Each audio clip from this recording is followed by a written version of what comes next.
Hey everyone, and welcome back. Buckle up, because today we're taking a deep dive into a political showdown that's brewing in Washington. Yeah, a real high-stakes budget battle with some serious implications for everyone really, especially when it comes to taxes. Absolutely. Yeah. We're talking about the potential extension of the 2017 Tax Cuts and Jobs Act, a landmark piece of legislation that had a huge impact on the tax landscape for both businesses and individuals. Right, and those cuts are set to expire at the end of this year. That's right. So Republicans are looking to use a powerful tool called budget reconciliation to try and make those cuts permanent or at least extend them. Okay, so before we get into the weeds here, I think it's important to make sure we're all on the same page. What exactly is budget reconciliation, and why is it such a big deal in this case? So budget reconciliation, it's essentially a legislative loophole that allows the Senate to bypass that 60-vote threshold they normally need to overcome a filibuster.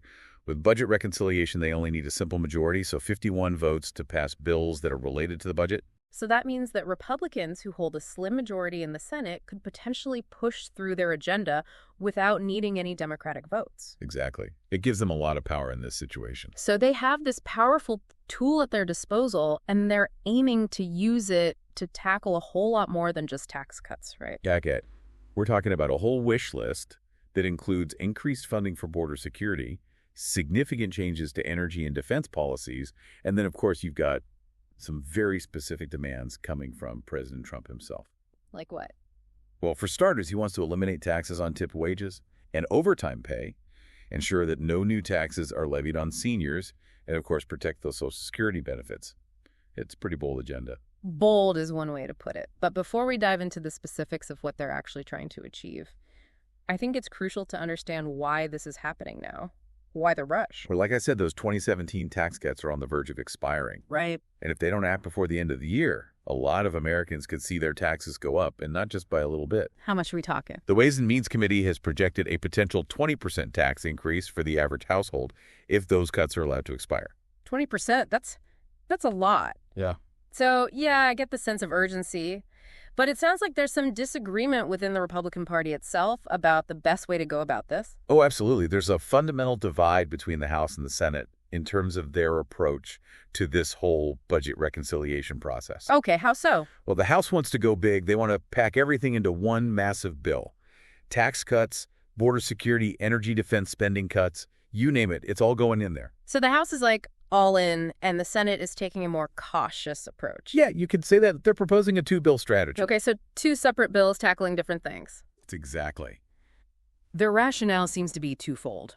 First, they think it might be easier to get some bipartisan support for certain items like border security if it's not tied to the more politically charged tax cuts. And second, they're worried about time running out. So they think this two-bill approach might increase their chances of getting at least some of their agenda passed, even if the whole thing doesn't make it through. Right. So on one hand, you've got the House with their go big or go home strategy, right, led by Speaker Mike Johnson and Ways and Means Committee Chairman Jason Smith. Both big advocates for just getting it all done at once.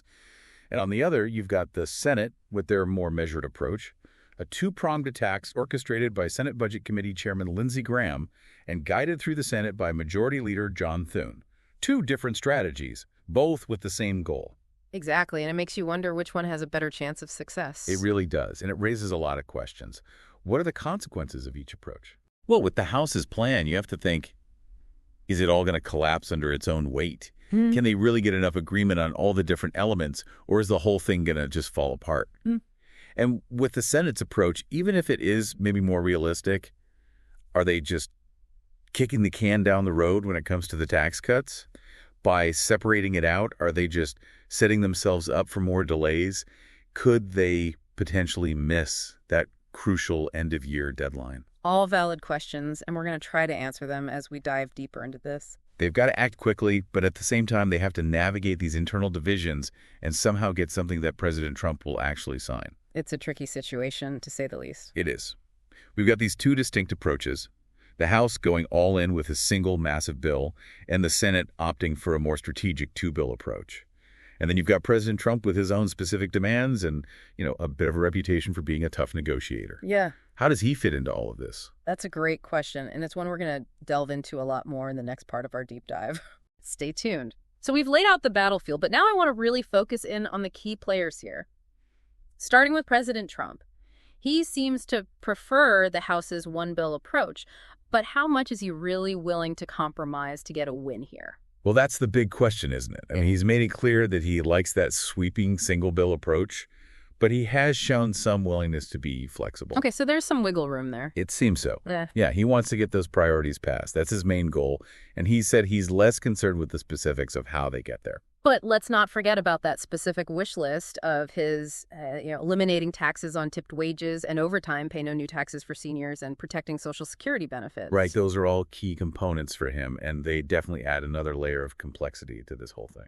So how do those demands fit into the bigger picture? I mean, are they even realistic? Do they have a chance of making it through either the House version or the Senate's version? That's tough to say. It really depends on a few things. First, how much support do they have within the Republican Party itself? We know there are some factions within the House, in particular those fiscal hawks we talked about, who are really pushing for some pretty deep spending cuts. Right. And Trump's demands, especially those tax cuts, could clash with their goal of, reining in the deficit. Because those tax cuts, while they might be popular with a lot of people, would reduce government revenue and potentially make that deficit problem even worse. It's that classic tug-of-war, lower taxes versus government spending. Exactly. Mm-hmm. And it brings us to another crucial element of this whole budget showdown, the debate over those spending cuts. Yeah. The House Republicans, they're aiming for massive cuts, at least $2 trillion over the next 10 years, maybe even more. Wow. Yeah, and those cuts are a major sticking point, not just because of how they might impact, government programs, but also because there's a lot of internal disagreement within the party itself about how deep those cuts should actually go. So let's talk about those potential impacts for a second. What could these spending cuts mean for everyday people? Which programs are really on the chopping block here? That's the question, isn't it? When you're talking about trillions of dollars in cuts, you have to remember it's not just some abstract number. Right. It translates into real-world impacts on programs that people actually rely on. So what are we talking about? Well, we could see reductions in funding for things like education, healthcare infrastructure, social services, you name it. And that could mean fewer teachers in classrooms, reduced access to healthcare for some people, and cuts to essential services that help vulnerable populations. It's a scary thought, really. Yeah. And it just highlights how important this budget battle really is. Yeah. It's not just a political game being played in Washington. We're talking about real consequences for people across the entire country. It is. We've talked about the House's go big strategy and the Senate's more cautious approach, but beyond just the strategy itself, what are the core philosophical differences driving these two approaches? Well, at its heart, it's a clash between two visions of government, right? Okay. The House, with their desire to cram everything into one bill and make these sweeping changes, they seem to favor a more activist approach to government. Right. They see this as an opportunity to really reshape the role of government and push through their agenda. And the Senate, with their two-bill strategy and their willingness to maybe, separate out some of these issues and try to attract some bipartisan support, it seems like they're taking a more pragmatic approach, maybe even an incremental one. Right. It's like they're acknowledging that, we have a divided government and we're going to have to find some compromises here, even if it means scaling back some of their ambitions. And that difference in philosophy, it seems like it extends beyond just the strategy itself, right? It also shows up in their approach to these spending cuts. Oh, absolutely. The House, especially those fiscal hawks, they see these cuts as essential for fiscal responsibility. They believe that if we reduce the size and scope of government, it will lead to long-term economic growth and stability. Whereas the Senate, while they're still on board with fiscal responsibility, seem to be a bit more cautious about the potential downside of these cuts, especially when it comes to those crucial social programs and services that so many people depend on. Right. It's a really difficult balancing act. Mm. And there's no easy answers. Both sides have some valid points. But it's important for people to remember that we're not just talking about theoretical debates happening, in a vacuum. Yeah. These are real-world implications for people's lives. For sure. So as we continue this deep dive, I think it's important to keep all of that in mind. Let's shift gears a bit and talk about those 2017 tax cuts in more detail.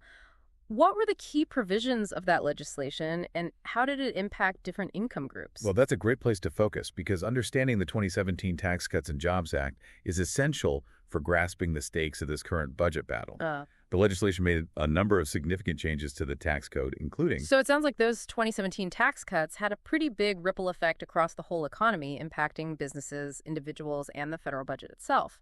Oh, definitely. It was a major shift, And now with those cuts potentially expiring, it's got Republicans scrambling to figure out how to handle it all. It's created this high-stakes political chess match. Yeah, exactly, where every single move has major consequences. We're at a crossroads here. It feels like depending on how this whole budget battle plays out, we could see a very different economic and political landscape in the years ahead. Couldn't have said it better myself.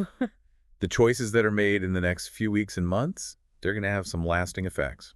So let's try to connect the dots here for our listeners. We've covered a lot of ground budget reconciliation, the House versus the Senate, President Trump's demands, these massive spending cuts that are being proposed, and of course all the potential impacts on government programs and taxpayers. So what does it all mean for someone listening right now? Why should they care about all this political drama? Well, for one thing, this budget showdown could have a very direct impact on their wallets. How so? Well, if those 2017 tax cuts expire, a lot of people are going to see their taxes go up. And if these huge spending cuts go through, it could mean less funding for programs and services that people rely on. Everything from education and healthcare to infrastructure and, those social safety net programs. So we're not just talking about abstract numbers here. This is real life. It is. And beyond just the immediate financial implications, there are some broader societal impacts to think about, too. Yeah. This whole debate about spending cuts versus tax cuts, it really touches on those fundamental questions about the role of government and what we as a society decide to prioritize. Right. It's about what we value as a nation. Exactly. Do we want a smaller, less intrusive government with lower taxes?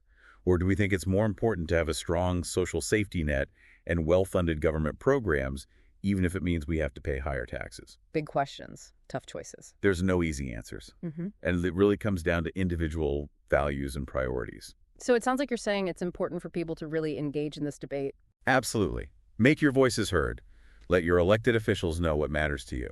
So if our listener is feeling a little overwhelmed by all this information, what's the one key takeaway you want them to remember? I think the most important thing is to remember that all these choices being made in Washington right now, they have real consequences for everyone.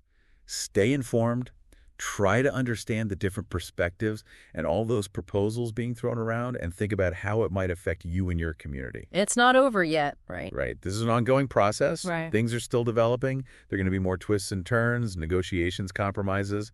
The final outcome is still up in the air. So we encourage you to stay engaged, keep learning, and speak your mind. Couldn't agree more. Because at the end of the day, the future is shaped by the choices that we make, both individually and collectively. Well said. Yeah. And on that note, we'll leave you with this. As you watch this whole budget battle unfold, ask yourself, what kind of future do you want for yourself and your community? And what role do you think the government should play in shaping that future? That's a great question to consider. Until next time, keep diving deep.